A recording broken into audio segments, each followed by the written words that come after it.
Hare Krishna to all the assembled Vaishnavas and Vaishnavis.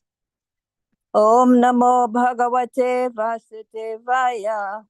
Om Namo Bhagavate Vasudevaya. Om Namo Bhagavate Vasudevaya. Narayana Namaskrityam Naram Chaiva Narottamam Devim Saraswatim Vyasam Tato Jayamudiraye. Nasta prayeshu abhadreshu nityam bhagavata sevaya bhavati uttama sloke bhakti bhavati naishtike. Today we'll be reading from Canto 4, chapter 22, Prithu Maharaj meeting with the four Kumaras, and we'll be starting with text 12. Maharaj Prithu offered his welcome to the four Kumaras, addressing them as the best of the Brahmanas.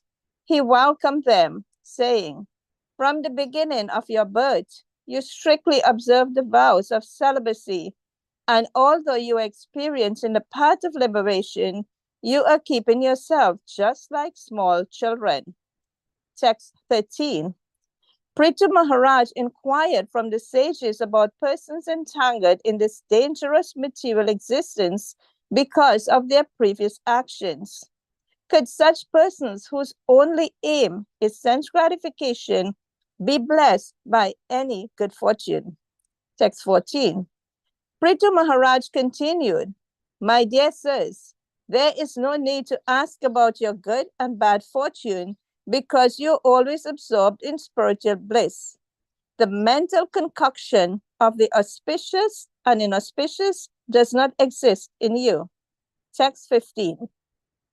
I am completely assured that personalities like you are the only friends for persons who are blazing in the fire of material existence. I therefore ask you how in this material world we can very soon achieve the ultimate goal of life. Text 16. The Supreme Personality of Godhead is always anxious to elevate the living entities who are his parts and parcels, and for their special benefit, the Lord travels all over the world in the form of self-realized persons like you. Text 17. The great sage Maitreya continued, "Thus Sanat Kumar, the best of the celibates, after hearing the speech of Prithu Maharaj, which was meaningful, appropriate, full of precise words, and very sweet to hear, smiled with full satisfaction and began to speak as follows." Text 18. Sanat Kumar said, "My dear King Prithu, I have very nicely questioned by you. Such questions are beneficial for living entities, especially because they are raised by you, who are always thinking of the good of others. Although you know everything, you ask such questions because that is the behavior of saintly persons. Such intelligence is befitting your position." Text 19. When there is a congregation of devotees, their discussions, questions, and answers become conclusive to both the speaker and the audience. Thus, such a meeting is beneficial for everyone's real happiness. Text 20. Sanat Kumar continued, "My dear king, you already have an inclination to glorify the lotus feet of the Supreme Personality of Godhead. Such attachment is very difficult to achieve. But when one has attained such unflinching faith in the Lord, it automatically cleanses lusty desires from the core of the heart." Text 21. It has been conclusively decided in the scriptures, after due consideration, that the ultimate goal for the welfare of human society is detachment from the bodily concept of life and increased and steadfast attachment for the Supreme Lord, who is transcendental beyond the modes of material nature. Text 22. Attachment for the Supreme can be increased by practicing devotional service, inquiring about the Supreme Personality of Godhead, applying Bhakti Yoga in life, worshiping the Yogeshwara, the Supreme Personality of Godhead, and by hearing and chanting about the glories of the Supreme Personality of Godhead, these actions are pious in themselves. Hare Krishna. Hare Krishna, Mataji. Thank you so much for reading today. So I'll offer brief prayers and we can start.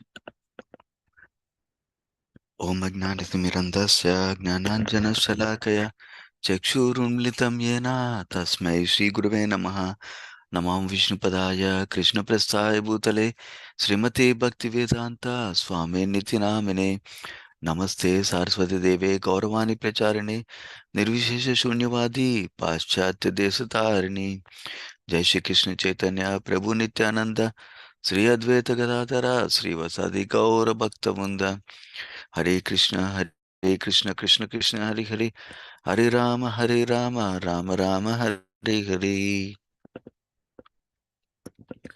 Okay, so it's a wonderful section where Prithvi Maharaj is meeting Kumaras, and today we're going to hear Prithvi Maharaj's questions, and then Kumaras start to address his questions.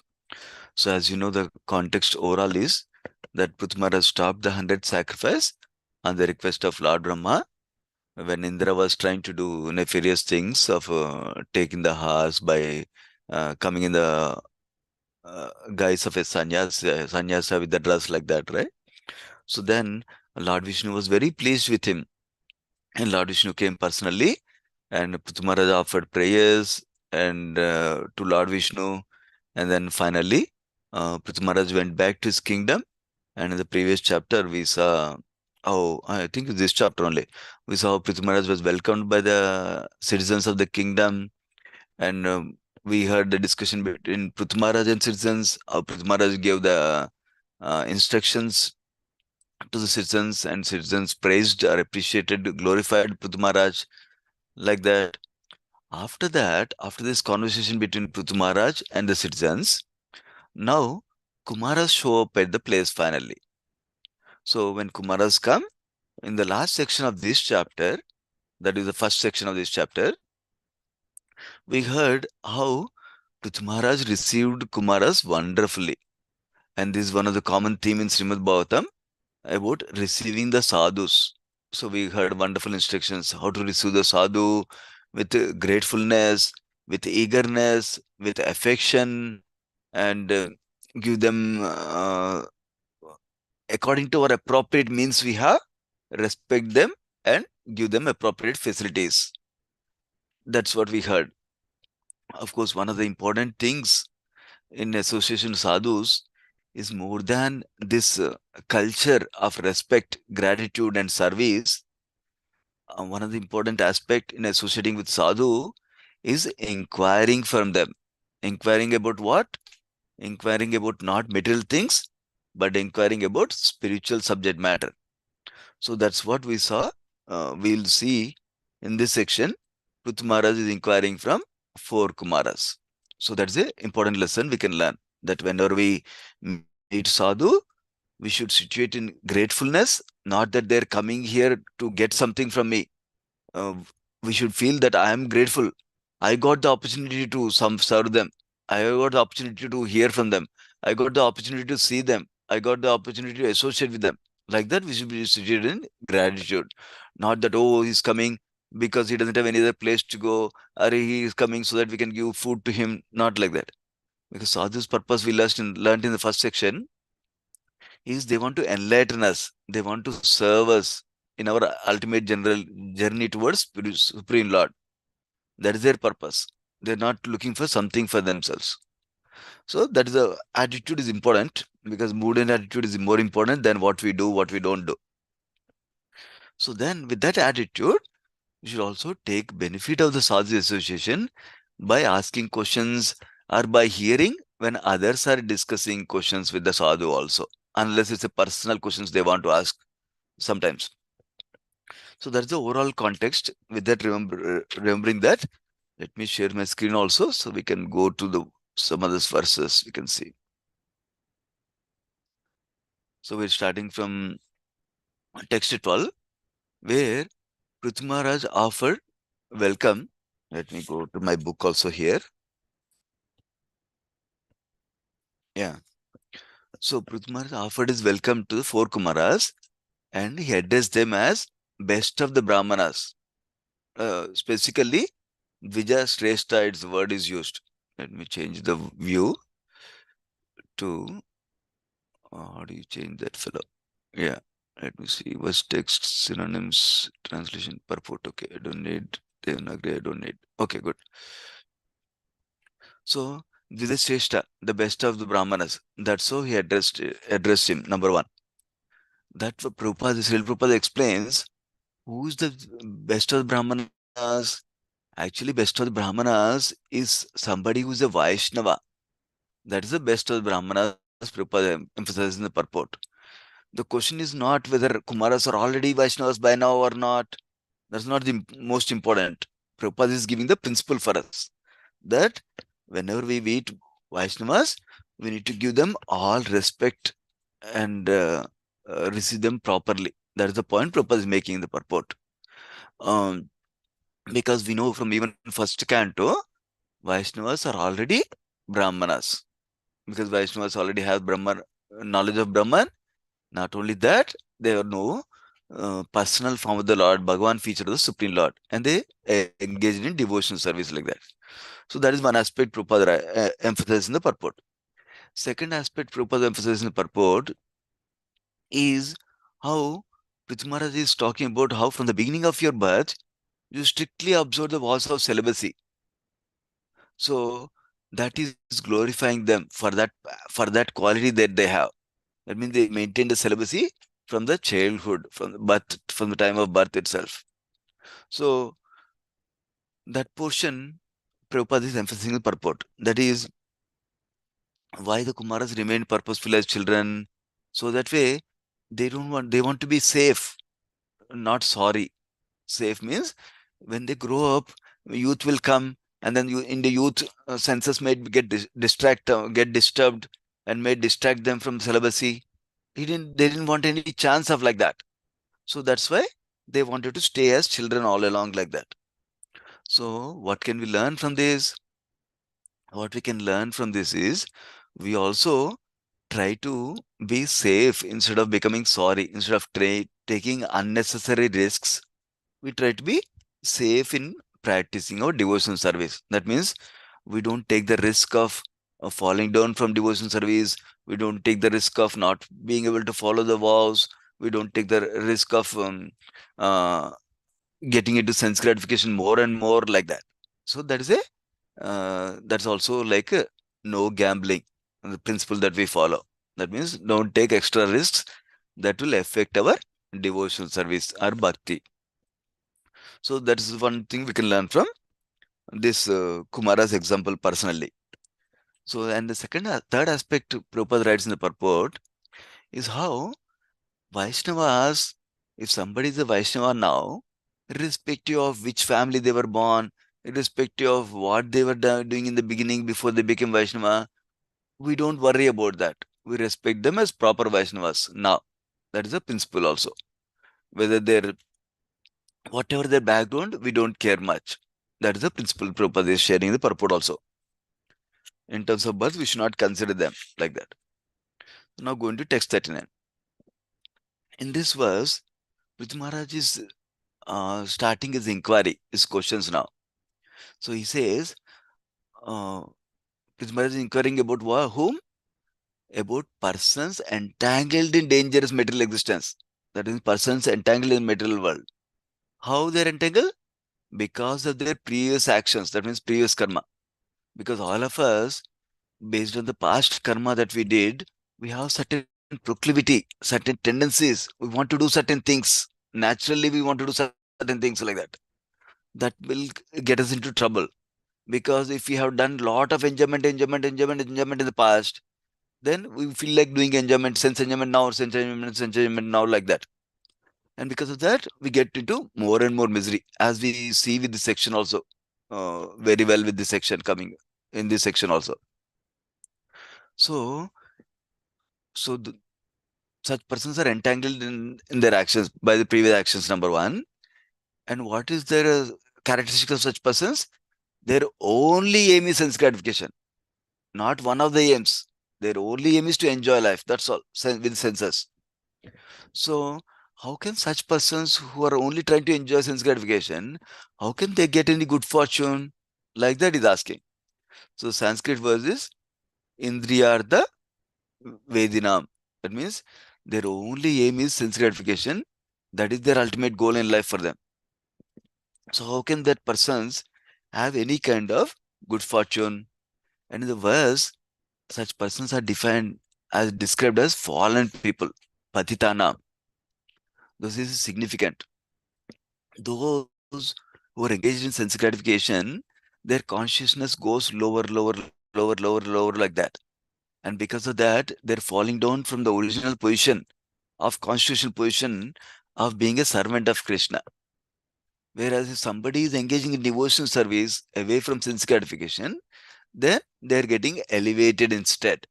Okay, that's the other point here. So now, Prabhupada is emphasizing something on this purport that is coming up in the next verse also, which is uh, Prabhupada, Prithu Maharaj is not asking them, how are you doing? Like that, he's not asking the question. Why is that? One of the aspect is, he already knows that they are engaged in transcendental devotion service. Those who are engaged in transcendental devotion service, they don't have anything auspicious in auspicious, because they're guaranteed to have auspiciousness only in this life and next life also. That's the point being made here. So, whereas persons who are in sense gratification, they are in illusion in the sense of, oh, I need to do this, I need to do that to get enjoyment like that.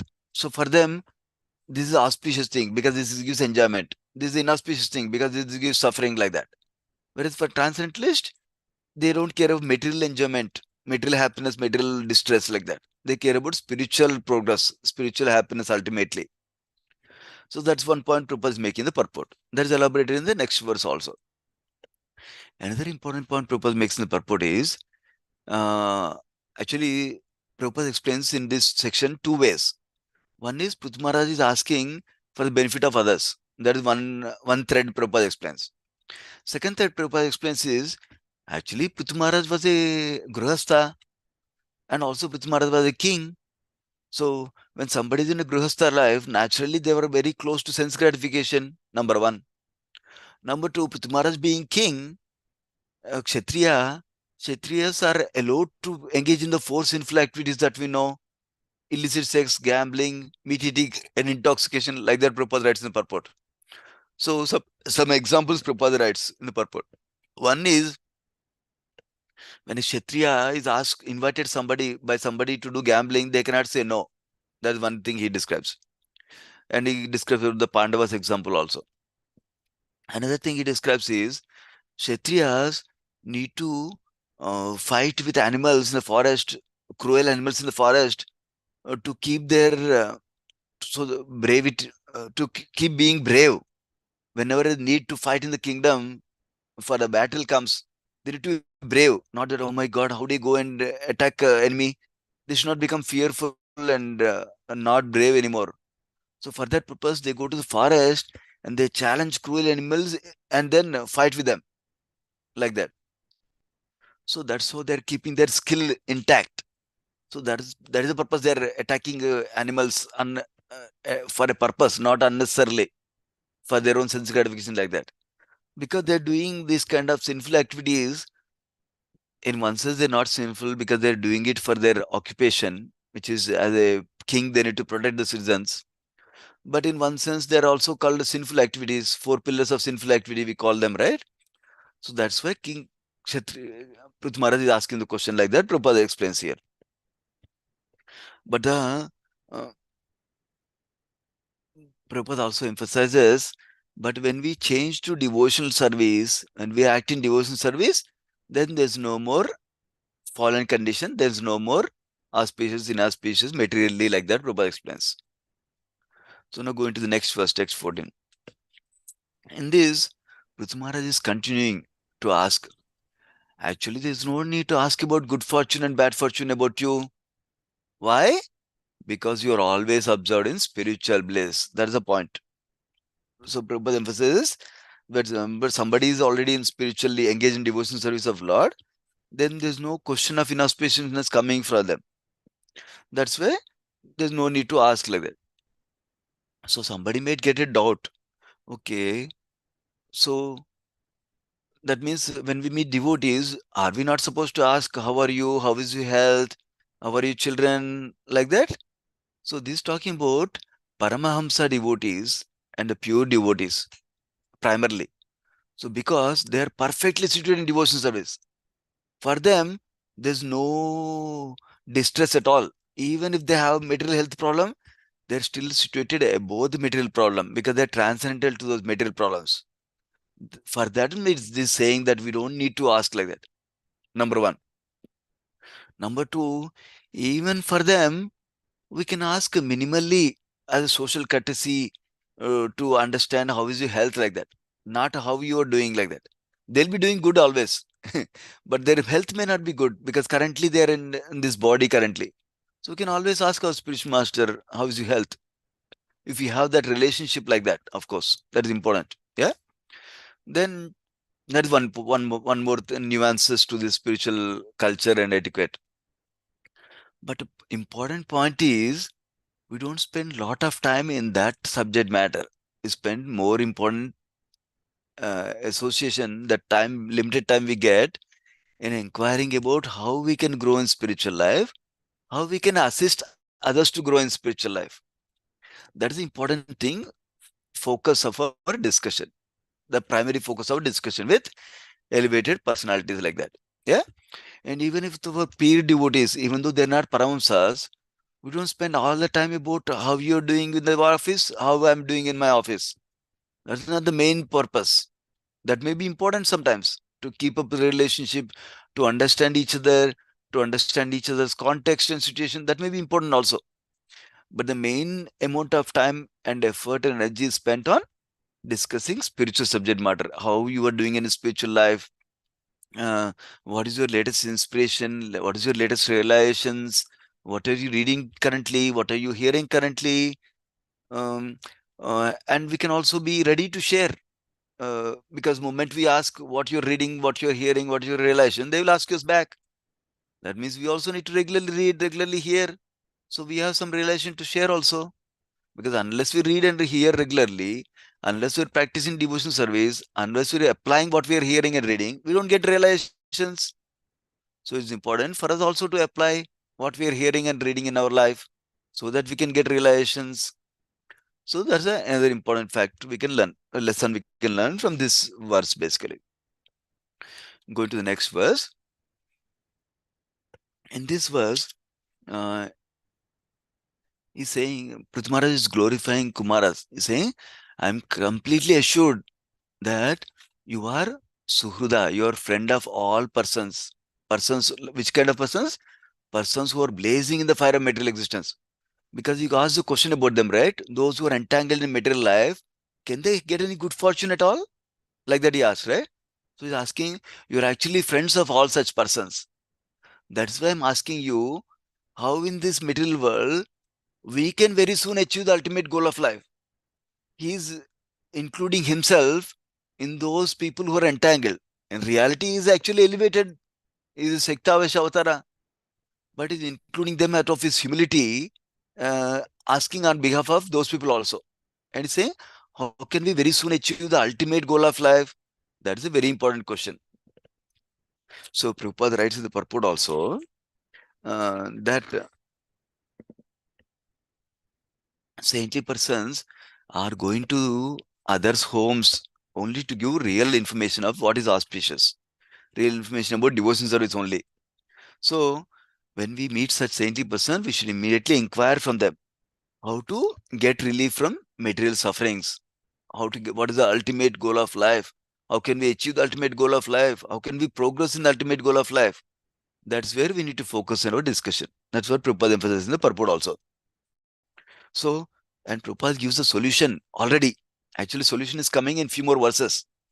So Prabhupada gives a solution of how to mitigate the suffering and how to achieve the ultimate goal of life, which is to take shelter, um, to take association of saintly persons, sadhu sangha, and then chant Hare Krishna Mahamantra. Hare Krishna, Krishna Krishna, Hare Hare, Hare Rama, Rama Rama, Hare Hare. So this is the only auspicious way for materialistic person, Prabhupada writes in the purport. Basically, by taking association of sadhus, pure devotees, and chanting the Hare Krishna Mahamantra, any materialist can make a solution for the material suffering they are going through currently and achieve the ultimate goal of life. Now going to the next verse, text 16. So now Prabhupada Maharaj is adding some more elements to it. After he asks a question, after he glorified them, that you are a friend of everybody, Suhruda of everybody, he says, actually Supreme Lord is anxious to elevate all the jivas living entities because there is part and parcels. And what does Supreme Lord do? For the benefit of all the living entities, he travels all over the world. In what form? In the form of self-realized persons like you. So, the word used is Atmavatam. Self-realized persons like you. He goes in the form of, that means self-realized persons are representatives of Supreme Lord who are traveling everywhere to benefit people, to elevate people from their current position, like that it describes. So, in this purport, Prabhupada writes about how Supreme Lord as Paramatma is trying to help everybody. See this Atma Bhavana is trying to wish all of us to a higher position, to go back to him, go back to his devotion service, pure devotion service, like that. That's one point Prabhupada makes. And then Prabhupada makes a point about Atmavatam, the how the transcendentalists are of different levels. Kanishtadhikari, Madhyamadhikari, Uttamadhikari. He explains each of them in terms of their faith, in terms of their faith in Shastra, in terms of their ability to convince others. We'll focus on the Uttamadhikari, the topmost devotee. Because such devotee association we need to seek always. He mentions such highly advanced devotee, Uttamadhikari, is the one who knows the conclusion of Vedas in full knowledge. Not necessarily all the slokas, but he knows the final conclusion of the Vedic knowledge, number one. Number two, he says, uh, he's also a devotee because of that. He knows the conclusion of the Vedas, that's why he's a devotee also. Not just read Vedas and knows all the Vedas, not like that. He's also a devotee practicing himself, number two. Number three, he's not only convinced of the Vedic conclusions himself, but he can convince others also by the strength of the Vedic evidence. That means he can follow the logic, why the Vedic conclusion is so and so. Why is Vedas say so and so?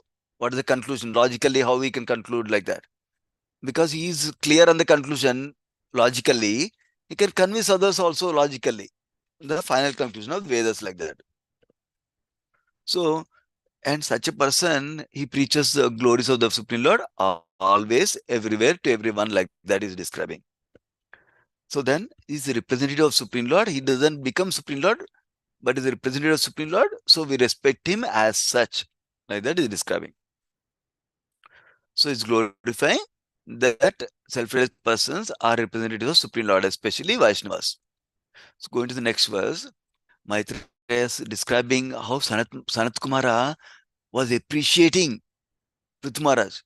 You notice the conversation goes back from Prithu Maharaj to Kumaras to one higher level, which is Maitreya Muni and Vidura talking. Why did that get elevated suddenly?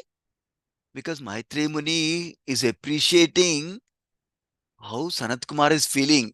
Because Sanat Kumar may not express that feeling to Prithu Maharaj directly. But Maitreya Muni expressing for us how Sanat Kumar is feeling. How Sanat Kumar is feeling? Sanat Kumar is feeling happy. Why? By hearing the speech of Prithu Maharaj, which was very meaningful, saram, or substantial, and which was very appropriate. He is not diverging to some tangent like that. It's very appropriate topic he brought up. And he doesn't speak too long.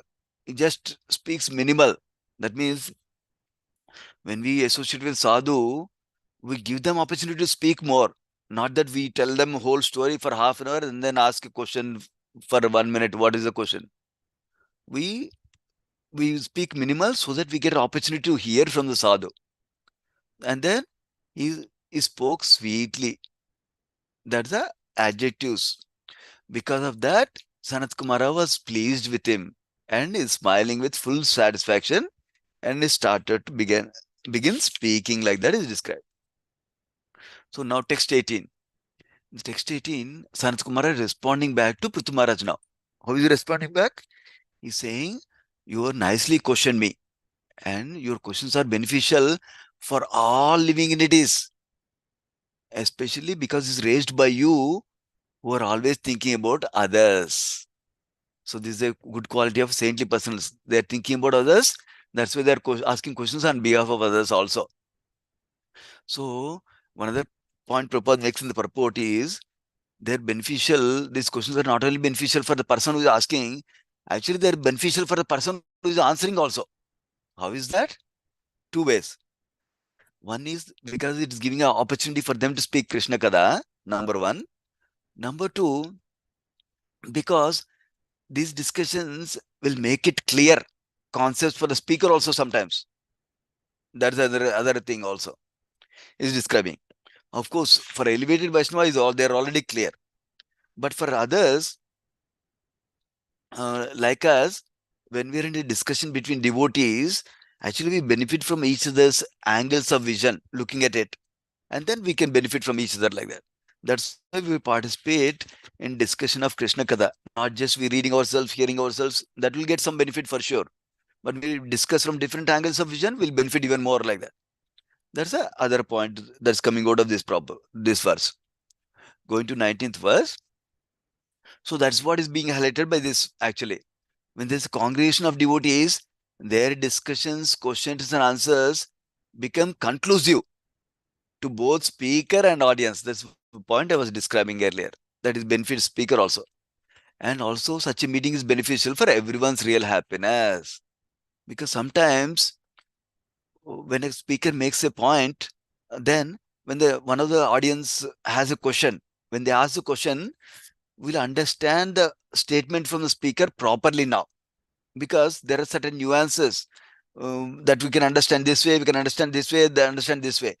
But when 2-3 people ask questions in different way on the same subject, then the subject matter becomes very solid and clear and conclusive for everybody. That is the benefit of sadhu sangha and hearing Krishna Katha and the association of sadhus. Going to the text 20, Kumara is still responding to Puthu Maharaj. He says, actually you already have an inclination to glorify Supreme Lord. So such an attachment to glorify Supreme Lord is very difficult to achieve. So when somebody has such attachment to glorify Krishna, then their lusty desires are already cleaned from the heart. Remember, the original question was, somebody is always attached to sense gratification and that is their goal of life. How can they benefit like that, he's saying. And he asked as if he is asking for himself, right? He's saying, you're actually already high-fi. You're already devotee. Because you already have the inclination to glorify Supreme Lord, then you don't need to worry about lusty desires. You don't need to worry about sense gratification. Because that is already cleaned when you're glorifying Supreme Lord like that is describing. So now, so we're getting an indirect indication here. Direct indication will come later on. That by Sravanam Kirtanam, we can actually remove the desire for sense gratification, remove the enjoyment tendency of senses like that. That's the important principle that will come out more also in coming verses. So next verse. So the ultimate goal of life is what is describing as detachment from bodily concept of life and increased and steadfast attachment to Krishna. So attachment to Krishna, detachment from bodily concept of life. So how does this attachment for Krishna comes? By engaging in devotion service. How does detachment comes? Not separately by endeavoring separately. By engaging in devotion service, by the mercy of Krishna and saintly persons, detachment will naturally develop in our life. So the focus goes on attachment in Supreme Lord's devotion service that helps us to become regulated in the bodily necessities and become detached gradually also. So that is the principle being shared here.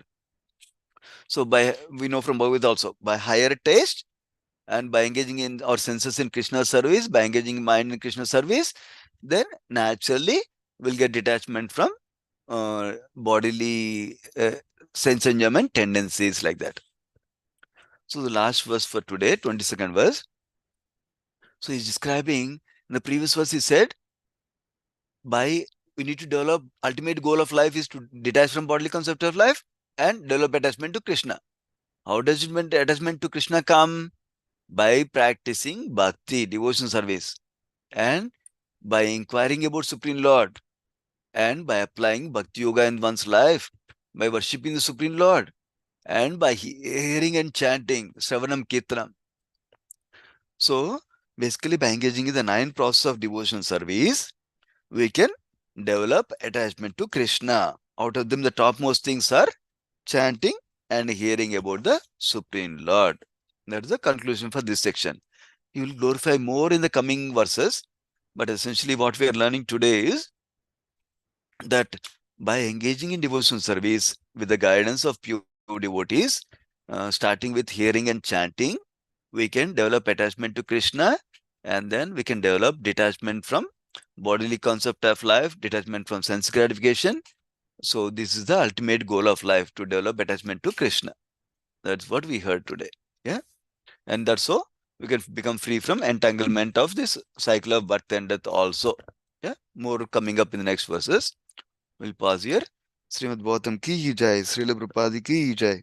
Vancha kalpatarubhyascha kupasandubhyevacha patitanam pavanebhyo vaishnavibhyo namo namaha. Thank you, devotees. Hare Krishna.